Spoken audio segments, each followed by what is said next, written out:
ലിംഗത്തിൻ്റെ വലിപ്പക്കുറവ് പരിഹരിക്കാൻ കഴിയുമോ എന്നുള്ളത്. പലപ്പോഴും പല ആളുകൾക്കും ഈ വലിപ്പം, അതിൻ്റെ നീളം, അതിൻ്റെ വണ്ണം ഇതൊന്നും സാറ്റിസ്ഫാക്ടറി ആയിട്ടുള്ള ഒരു ലെവലിൽ ഉണ്ടാകാറില്ല. വണ്ണം, നീളം എന്നൊക്കെ പറയുന്നത് പലപ്പോഴും പല പോൺ ഫിലിംസിലൊക്കെ ആഫ്രിക്കൻ വംശജരുടേതിന് കമ്പയർ ചെയ്തൊക്കെയായിരിക്കും ആളുകൾ ഇങ്ങനെയൊരു കോംപ്ലക്സ് മനസ്സിലേറ്റുന്നത് തന്നെ. ചെറുപ്പക്കാരായിട്ടുള്ള ആൾക്കാർ പോലും അത് ലിംഗം ഒരു സൈഡിലോട്ട് ചെരിഞ്ഞാണ് ഇരിക്കുന്നത്. അവർ പ്രൊട്രാക്ടറൊക്കെ വെച്ച് മെഷർ ചെയ്ത് വരെ നോക്കാറുണ്ട്.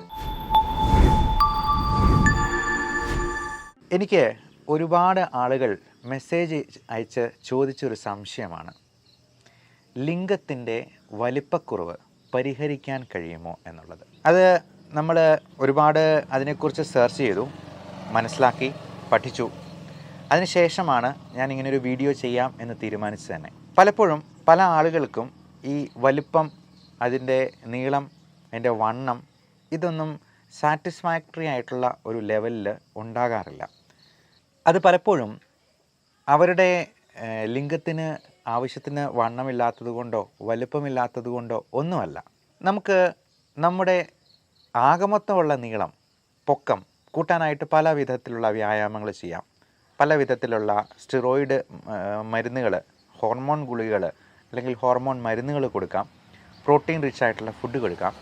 പക്ഷേ നമ്മുടെ ആകമൊത്തമുള്ള പൊക്കം എന്ന് പറയുന്നത് നമ്മുടെ എല്ലുകളുടെ വളർച്ചയെ ആശ്രയിച്ചാണ് ഇരിക്കുന്നത്. എന്നാൽ ലിംഗത്തിൻ്റെ വലിപ്പം എന്ന് പറയുന്നത് അതിലേക്ക് ബ്ലഡ് ഇരച്ച് കയറുമ്പോൾ ഉണ്ടാകുന്ന അതിൻ്റെ ഉദ്ധാരണം കൊണ്ട് ഉണ്ടാകുന്നതാണ്. അതിൻ്റെ വലിപ്പം, വണ്ണം, നീളം എന്നൊക്കെ പറയുന്നത് പലപ്പോഴും പല പോൺ ഫിലിംസിലൊക്കെ ആഫ്രിക്കൻ വംശജരുടേതിന് കമ്പയർ ചെയ്തൊക്കെയായിരിക്കും ആളുകൾ ഇങ്ങനെയൊരു കോംപ്ലക്സ് മനസ്സിലേറ്റുന്നത് തന്നെ. പല കൊച്ചു ചെറുപ്പക്കാരായിട്ടുള്ള ആൾക്കാർ പോലും അത് ലിംഗം ഒരു സൈഡിലോട്ട് ചെരിഞ്ഞാണ് ഇരിക്കുന്നത്.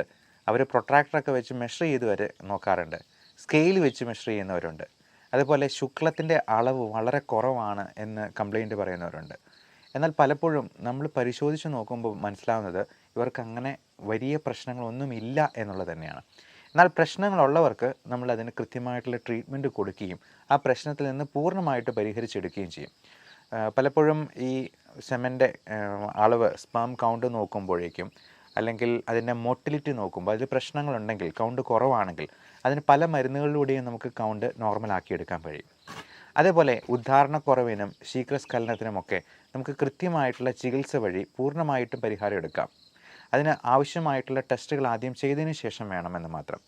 പലപ്പോഴും ഇങ്ങനെയുള്ള പ്രശ്നങ്ങൾക്ക് പുരുഷൻ തന്നെ വരാതെ വൈഫിനെയും കൂടെ കൂട്ടിക്കൊണ്ട് വന്നാൽ, പങ്കാളിയെയും കൂട്ടി വന്നു കഴിഞ്ഞാൽ അത് ഡോക്ടർക്ക് കുറച്ചുകൂടി എളുപ്പമായിരിക്കും എന്നുള്ളതാണ് പറയാനുള്ളത്. ഇനി ബാക്കിയുള്ള മെയിൻ പ്രശ്നത്തിലേക്ക് വരാം, ലിംഗത്തിൻ്റെ വലിപ്പക്കുറവ്. ഞാൻ അതിന് പേഷ്യൻസിൻ്റെ അടുത്ത് പറയാറുള്ള ഒരേ ഒരു കാര്യം, നമ്മുടെ മൂക്കിൻ്റെ നീളം ഒന്ന് കൂട്ടാനായിട്ട് പറ്റുമോ? അല്ലെങ്കിൽ കൈയുടെയോ കാലിൻ്റെയോ വണ്ണം ഒന്ന് കൂട്ടാൻ പറ്റുമോ? നമുക്ക് മസിൽസിൻ്റെ വണ്ണം കൂട്ടാൻ പറ്റും. അതേപോലെ തന്നെ നമുക്ക് ലിംഗത്തിൻ്റെ വണ്ണം അല്ലെങ്കിൽ വലിപ്പം കൂട്ടാനായിട്ട് ഉള്ള വ്യായാമ മുറകൾ, കീഗൽ എക്സസൈസ് എന്ന് ഞാൻ പറഞ്ഞിട്ടുണ്ട്. നമ്മുടെ കയ്യിൽ വ്യായാമം ചെയ്യുമ്പോൾ, ബൈസെപ്സ് വെച്ച് വ്യായാമം ചെയ്യുമ്പോൾ, അല്ലെങ്കിൽ ജിമ്മിൽ നമ്മൾ മസിൽ പെരുപ്പിക്കുമ്പോൾ എന്താ ചെയ്യുക? നമ്മൾ കൈ നല്ലപോലെ ഒന്ന് കൺട്രാക്ട് ചെയ്യാറുണ്ട്. മസിൽ പെരുപ്പിക്കുന്നത് എങ്ങനെയാണെന്ന് നമുക്ക് എല്ലാവർക്കും അറിവുള്ളതാണ്. കൈ നല്ലപോലെ ഒന്ന് കൺട്രാക്ട് ചെയ്യും. ഈ പറഞ്ഞതുപോലെ തന്നെയാണ് നമ്മുടെ കീഗൽ എക്സസൈസ് വർക്കൗട്ട് ചെയ്യുന്നത്. നമ്മുടെ അരക്കെട്ടിലുള്ള മസിൽസ്, ഏനസിന് ചുറ്റുമുള്ള മസിൽസ്, മലദ്വാരത്തിന് ചുറ്റുമുള്ളത് എല്ലാം ഇതുപോലെ തന്നെ കൺട്രാക്ട് ചെയ്യുക, റിലാക്സ് ചെയ്യുക, കൺട്രാക്ട് ചെയ്യുക, റിലാക്സ് ചെയ്യുക. ഇതൊരു 5 തവണ വീതം ഒരു 5 പ്രാവശ്യം റിപ്പീറ്റ് ചെയ്യുക. ഇത് ഒക്കെ ചെയ്യുന്നത് വഴി നമുക്ക് നമ്മുടെ ഉദ്ധാരണം ശരിയായിട്ട് നടക്കാനും ശീഘ്രസ്ഖലനം മാറാനായിട്ടും ഒക്കെ ഒരുപാട് ഉപകരിക്കുന്നതാണ്. പ്രോസ്റ്റേറ്റ് ഗ്രന്ഥിയുടെ ആരോഗ്യം മെച്ചപ്പെടുത്താനായിട്ട് പുരുഷന്മാർക്ക് സഹായിക്കും. സ്ത്രീകൾക്കാണെങ്കിലും വജൈനെ കൺട്രാക്ട് ചെയ്യാനായിട്ട് പറ്റുന്നതിലൂടെ, അതായത് നമുക്ക് വജൈനെ കൺട്രാക്ട് ചെയ്യുമ്പോഴേക്കും സെക്സിൻ്റെ സമയത്ത് പെനിസിനെ അല്പം കൂടി ചേർത്ത് പിടിക്കാനായിട്ട് കഴിയും. അത് ഇതിൽ കൂടുതൽ നമുക്ക് മലയാളത്തിൽ അത് വെർബലി എക്സ്പ്ലെയിൻ ചെയ്ത് തരാനായിട്ട് ബുദ്ധിമുട്ടാണ്.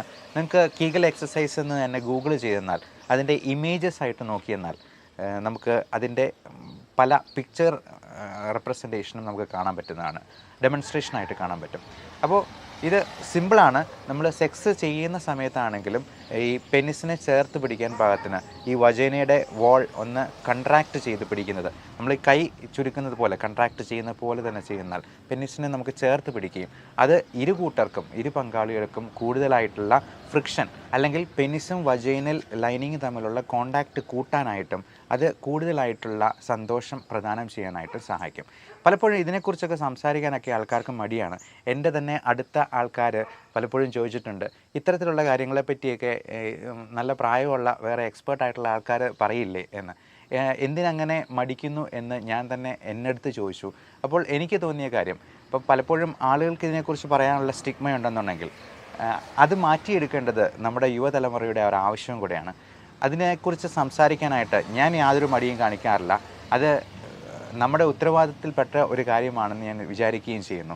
ഡോക്ടർമാരും പേഷ്യൻസും ഒരുപോലെ പറയാൻ മടിക്കുന്ന ഒരു കാര്യം അഡ്രസ്സ് ചെയ്യാനും ആളുകൾ മുമ്പോട്ട് വരണം. കാരണം വിപണിയിൽ കാണുന്ന പല പരസ്യങ്ങൾക്ക് പിന്നാലെയും ഹാപ്പി പില്ല് പോലുള്ള രഹസ്യ മരുന്നുകളുടെ അല്ലെങ്കിൽ മയക്കുമരുന്നുകളുടെ പിന്നാലെയും പോകുന്ന യുവതലമുറയെ അത്തരത്തിലുള്ള കാര്യങ്ങളിൽ നിന്നും നമുക്ക് ശാസ്ത്രീയമായിട്ടുള്ള ഇങ്ങനെയുള്ള പ്രശ്നങ്ങളെ അഭിമുഖീകരിക്കാനുള്ള ശാസ്ത്രീയമായ ചികിത്സാ മാർഗത്തെക്കുറിച്ച് സംസാരിക്കുക തന്നെ വേണം എന്നുള്ളതാണ് എൻ്റെ മനസ്സിലുള്ള ആശയം. അപ്പോൾ ഈ ഉദ്ധാരണക്കുറവ് അല്ലെങ്കിൽ ശീഘ്രസ്ഖലനം അല്ലെങ്കിൽ ലിംഗത്തിൻ്റെ വലിപ്പക്കുറവ് ഒക്കെ നമുക്ക് ഒരു പക്ഷേ നമ്മുടെ കോംപ്ലക്സിൽ നിന്നുണ്ടാകുന്ന കാര്യങ്ങളായിരിക്കാം. അതുപോലെ തന്നെ പുരുഷന്മാർക്ക് രോമവളർച്ചയില്ല. ഇപ്പോൾ കഴിഞ്ഞ ദിവസം വിളിച്ചൊരു പേഷ്യൻ്റ്, അപ്പോൾ ഇങ്ങനെയുള്ളവർക്ക് നമ്മൾ ആദ്യം ടെസ്റ്റ് എല്ലാം ചെയ്ത് നോക്കും. ടെസ്റ്റോസ്റ്ററോണിൻ്റെ അളവിൽ കുറവുണ്ടെങ്കിൽ തീർച്ചയായിട്ടും അത് സപ്ലിമെൻറ്റ് ചെയ്യാം. അത് ഇഞ്ചക്ഷനായിട്ടോ ടാബ്ലറ്റായിട്ടോ ഒക്കെ നമുക്ക് സപ്ലിമെൻറ്റ് ചെയ്യാവുന്നതാണ്. അപ്പോൾ ഇഞ്ചക്ഷനായിട്ടൊക്കെ എടുക്കുമ്പോഴത്തേക്കും തന്നെ അവരിൽ ഒത്തിരി വ്യത്യാസം വരും. അതുപോലെ തന്നെ ഈ ഉദ്ധാരണക്കുറവിന് ഒക്കെ നല്ല സ്ട്രെങ്ത് കിട്ടാനായിട്ടുള്ള യാതൊരു സൈഡ് ഇഫക്റ്റും ഇല്ലാത്ത തരത്തിലുള്ള വൈറ്റമിൻ ടാബ്ലറ്റ്സും സപ്ലിമെൻറ്റ്സും നമുക്ക് അവൈലബിൾ ആണ്. അത് നമ്മുടെ സെക്ഷൽ ഫങ്ഷനിങ്ങിന് വേണ്ടി മാത്രമല്ല, നമ്മുടെ ഓവറോൾ കാർഡിയാക് ഫങ്ഷൻ മെച്ചപ്പെടുത്താനായിട്ടും. നിങ്ങൾക്ക് ഗൂഗിളിൽ തന്നെ സെർച്ച് ചെയ്ത് നോക്കാം, കോ എൻസൈം ക്യൂ എന്ന് നോക്കുക, അല്ലെങ്കിൽ L-ആർജിനിൻ അതിൻ്റെ യൂസസ് എന്താണെന്ന് നോക്കുക. അപ്പോൾ ഇതെല്ലാം നമുക്ക് നല്ല രീതിയിൽ cardio vascular health, respiratory health, നമ്മുടെ ന്യൂറോ സൈക്കോളജിക്കൽ ആയിട്ടുള്ള വെൽബീയിങ്, നമ്മുടെ ഡിപ്രഷനും ആങ്സൈറ്റിയും കുറച്ച് നിർത്തുക, രക്തയോട്ടം മെച്ചപ്പെടുത്തുക, പ്രൊസ്റ്റേറ്റ് ഗ്രന്ഥിയുടെ ആരോഗ്യം മെച്ചപ്പെടുത്തുക തുടങ്ങിയ അത്ഭുതകരമായിട്ടുള്ള ഗുണങ്ങൾ അടങ്ങിയിട്ടുള്ള മരുന്നുകളാണ്. ഇതെല്ലാം തീർച്ചയായിട്ടും നമുക്ക് ഗുണമേ ചെയ്യത്തുള്ളൂ, ഒരു തരത്തിലും ദോഷം ഉണ്ടാവില്ല. ഇനി ചുരുക്കം ചില അവസരങ്ങളിൽ തീരെ ഉദാഹരണമില്ലാത്ത ആളുകൾക്ക് അതിനാവശ്യമായിട്ടുള്ള മറ്റു മരുന്നുകളും ഡോക്ടർമാർ പറയാറുണ്ട്. അത് ഡോക്ടർമാരുടെ പ്രിസ്ക്രിപ്ഷനോടുകൂടി ശാസ്ത്രീയമായിട്ട് ഇതിന് ചികിത്സ ചെയ്യുന്ന രജിസ്റ്റേർഡ് മെഡിക്കൽ പ്രാക്ടീഷണറുടെ അടുത്ത് തന്നെ അതിന് ഹെൽപ്പിന് സ്വീകരിക്കുക. അപ്പോൾ ഇങ്ങനെയുള്ള പ്രശ്നങ്ങളെക്കുറിച്ച് നിങ്ങളുടെ സുഹൃത്തിനോടെന്ന പോലെ അല്ലെ ഒരു സഹോദരനോടെന്ന പോലെ സംസാരിക്കാനായിട്ട് താല്പര്യമുള്ള ഒരു ഡോക്ടറിൻ്റെ അടുത്ത് നിങ്ങൾക്ക് തന്നെ കംഫർട്ടബിൾ ആയിട്ടുള്ള ഒരാളെ കണ്ടെത്തി അതിന് വേണ്ട ചികിത്സ തേടുക. അപ്പോൾ ഈ വലിപ്പക്കുറവ് അല്ലെങ്കിൽ ചെരിഞ്ഞിരിക്കുന്നു, വണ്ണക്കുറവ് എന്ന് പറയുന്നത് പലപ്പോഴും 95% ആൾക്കാരിലും ഈ പറഞ്ഞ പ്രശ്നം ഉണ്ടാവില്ല എന്നുള്ളതാണ് വാസ്തവം. ഇനി അങ്ങനെയുള്ള വലിപ്പക്കുറവ് പരിഹരിക്കാനായിട്ട് നമ്മൾ അതിനുള്ള പല മെഷീനുകൾ പോലും ഈ വിപണിയിലൊക്കെ ഇങ്ങനെ കാണാറുണ്ട്. നമ്മുടെ മൂക്കിന് വലിപ്പം കൂട്ടാനായിട്ട് അല്ലെങ്കിൽ നമ്മുടെ കൈയുടെ നീളം കൂട്ടാനായിട്ട്. ഒരു പ്രായം കഴിഞ്ഞാൽ കൈയുടെ നീളമൊന്നും കൂടത്തില്ല, അതുപോലെ കൈയുടെ വണ്ണം കൂടത്തില്ല, റിസ്റ്റിൻ്റെ ഒരു വിരലിൻ്റെ വണ്ണം കൂട്ടാൻ പോലും നമുക്ക് പറ്റില്ല. അതുപോലെ നമ്മുടെ പെനിസിൻ എന്ന് പറയുന്നത് ശരീരത്തിലെ ഒരു അവയവം പോലെ തന്നെയാണ്. അതിന് വണ്ണത്തിലോ അല്ലെങ്കിൽ നീളത്തിലോ ഒന്നും അല്ല കാര്യം എന്നുള്ളതും പ്രത്യേകം മനസ്സിലാക്കുക. എല്ലാവർക്കും നല്ല ആരോഗ്യം ആശംസിക്കുന്നു. Love and regards, doctor Bibin Jose, Pulma medical centre, Pala, Kanjirappally and Sulthan Bathery.